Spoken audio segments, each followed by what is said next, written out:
नमस्कार आदाब दोस्तों। तो चलिए आज फिर हम आप लोगों के लेकर रखा गए देश और दुनिया की तमाम ताजा बड़ी खबरें, ब्रेकिंग न्यूज हेडलाइंस, एक एक करके तमाम बड़ी खबरें आपके सामने रखेंगे। सबसे पहली और बड़ी खबर में हम आपको बताएंगे दोस्तों, पश्चिम बंगाल के कोलकाता नगर निगम चुनाव हारने के बाद देश के गृह मंत्री अमित शाह और पश्चिम बंगाल के राज्यपाल जगदीप धनखड़ की मुलाकात के बाद अभी अभी एक बड़ी खबर सामने आ रही है। इसकी आगे विस्तार से जानकारी देंगे। वहीं अगली बड़ी खबर में हम आपको बताएंगे दोस्तों, एक और बीजेपी शासित राज्य के अंदर 2 करोड़ रुपए का घोटाला सामने आया है। यहां पर बताया जा रहा है कि प्याज घोटाला सामने आया, इसकी भी जानकारी देंगे। वहीं अगली बड़ी खबर में हम आपको बताएंगे दोस्तों, एक बार फिर से अडानी के नाम पर मोदी सरकार फंस गई है। गंगा एक्सप्रेसवे का ठेका अडानी के नाम कर दिया गया है दोस्तों, जिसमें 36,200 करोड़ की परियोजना का 80% काम अडानी ग्रुप को सौंपा गया है, जिसके बाद मोदी सरकार को लेकर के पूरे देश में चर्चा शुरू हो गई। इसकी भी जानकारी देंगे। वहीं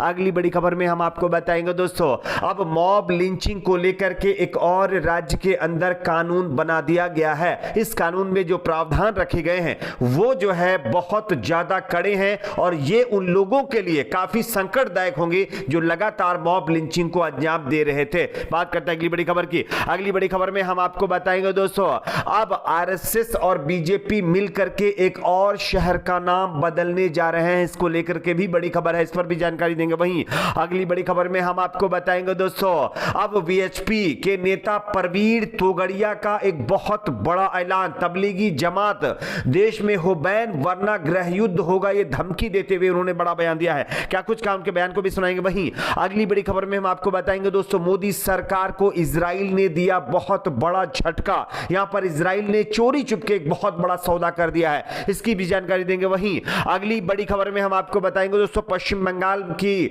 पार्टी टीएमसी को और ममता बनर्जी को राज्यसभा से बहुत बड़ा झटका लगा, उनके एक सांसद को सस्पेंड कर दिया गया है, इसकी भी जानकारी देंगे। उससे पहले छोटी सी रिक्वेस्ट करेंगे, वीडियो को लाइक करके ज्यादा से ज्यादा शेयर करें, चैनल को सब्सक्राइब करके बेल आइकन को जरूर प्रेस कर लीजिए। बात करते हैं पहली और बड़ी खबर की। जैसा कि आप सभी जानते होंगे दोस्तों, अभी एक दिन पहले ही कोलकाता नगर निगम के चुनाव परिणाम घोषित हो चुके हैं। चुनाव परिणाम में 144 सीटों में से बीजेपी सिर्फ 3 सीटों पर सिमट कर रह गई है और इसके तुरंत बाद बताया जा रहा है कि गृह मंत्री अमित शाह ने पश्चिम बंगाल के राज्यपाल जगदीप धनखड़ को तलब कर लिया है। आपको हम खबर दिखा रहे, देख सकते हैं। जानकारी के मुताबिक पश्चिम बंगाल के राज्यपाल जगदीप धनखड़ ने केंद्रीय गृह मंत्री अमित शाह से दिल्ली में उनके आवास पर मुलाकात की है दोस्तों।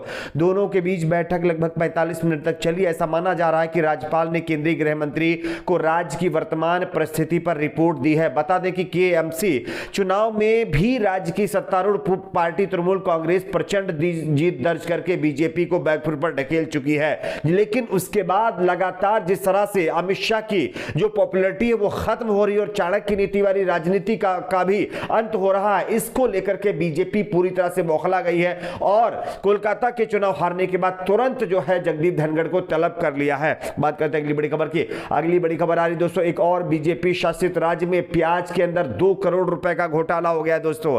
आप इस खबर को देख सकते हैं।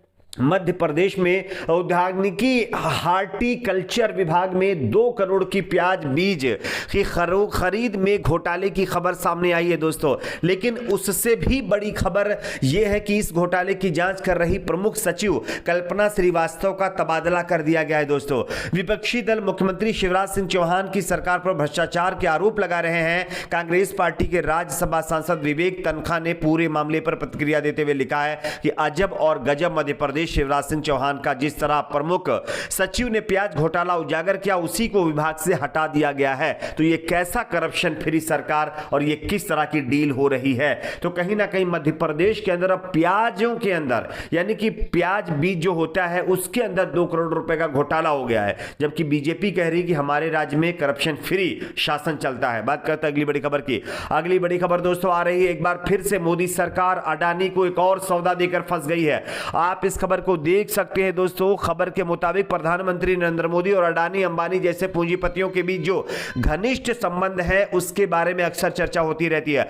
पीएम की छत्र छाया में इन कारोबारियों का कारोबार बहुत फला फूला है। एक तरफ देश की जनता की जेब हल्की होती गई है, तो दूसरी तरफ जो है अडानी और जो है अंबानी के व्यापार में तेजी आ गई है। ऐसे में अगर गंगा एक्सप्रेसवे जैसे बड़े प्रोजेक्ट का 80% हिस्सा बनाने का कॉन्ट्रैक्ट केवल अडानी अडानी कंपनी को मिल जाए तो सवाल तो खड़े होंगे ही होंगे। जानकारी के मुताबिक बताया जा रहा है कि गंगा एक्सप्रेसवे का ठेका अडानी ग्रुप को दे दिया गया है और चौंकाने वाली बात तो यह है कि 36,200 करोड़ की परियोजना का 80% काम जो है अडानी ग्रुप को सौंपा गया है। तो यह कहीं ना कहीं एक और बड़ी खबर। बात करते हैं अगली बड़ी खबर की। अगली बड़ी खबर दोस्तों आ रही है मॉब लिंचिंग के खिलाफ देश में एक और कानून बनने जा रहा है। आप इस खबर को देख सकते हैं।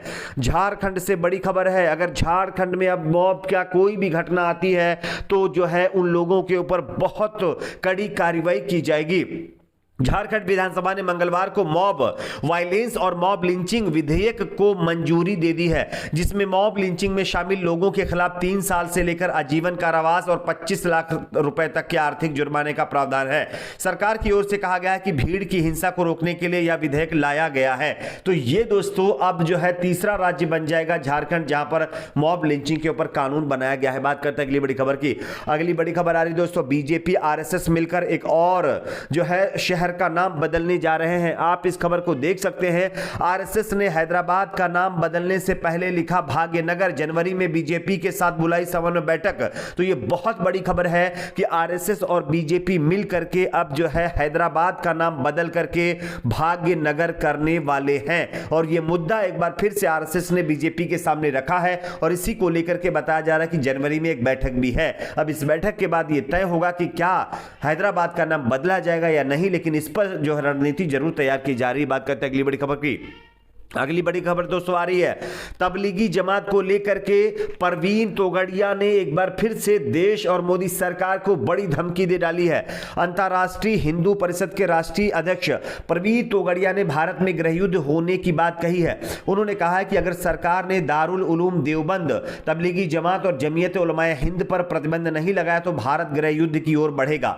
हरिद्वार आए तोगड़िया ने ये बातें कही हैं। उन्होंने कहा कि करोड़ों साल में पहली बार हिंदुओं की जनसंख्या कम हो रही है, ऐसे में हिंदू 50 साल में अल्पसंख्यक हो जाएगा। सरकार हिंदू की रक्षा के लिए जनसंख्या नियंत्रण कानून बनाए, नहीं तो हिंदुत्व की बात करना बंद कर दे। ये कहते हुए उन्होंने गृहयुद्ध की धमकी दे डाली है। बात करते हैं अगली बड़ी खबर की। अगली बड़ी खबर दोस्तों आ रही है इजराइल का मोदी सरकार को बहुत बड़ा झटका। आप इस खबर को देख सकते हैं। विध्वंसक हथियारों का निर्माण करने वाली इजराइल की 3 कंपनियां और 10 लोगों पर चोरी छिपे क्रूज मिसाइल चीन को बेचने में शामिल पाया गया है दोस्तों। जिसके बाद सवाल ये उठ रहे हैं कि क्या दोस्ती की आड़ में भारत को धोखा देने की कोशिश की जा रही थी। रिपोर्ट्स के मुताबिक इजरायली कंपनियों को अवैध रूप से चीन को क्रूज मिसाइलों का निर्यात करने का दोषी पाया गया है। तो जहां एक तरफ मोदी सरकार कह रही है कि इजराइल हमारा घनिष्ठ मित्र है, वहीं इजराइल हमारे देश के दुश्मन जो है देश को यानी चीन को क्रूज मिसाइल चोरी चुपके बेच रहा है। बात करते हैं अगली बड़ी खबर की। अगली बड़ी खबर टीएमसी को लेकर के आ रही दोस्तों। टीएमसी को और ममता बनर्जी को बड़ा झटका लगा है। टीएमसी के सांसद डेरेक ओ ब्रायन राज्यसभा से सस्पेंड कर दिए गए हैं। कथित रूप से सभापति के ऊपर फेंकी थी रूल बुक। इसको लेकर के यह कार्रवाई की गई है। आपकी अपनी क्या राय नीचे कमेंट बॉक्स में जरूर बताइए। वीडियो को लाइक शेयर चैनल सब्सक्राइब जरूर करें।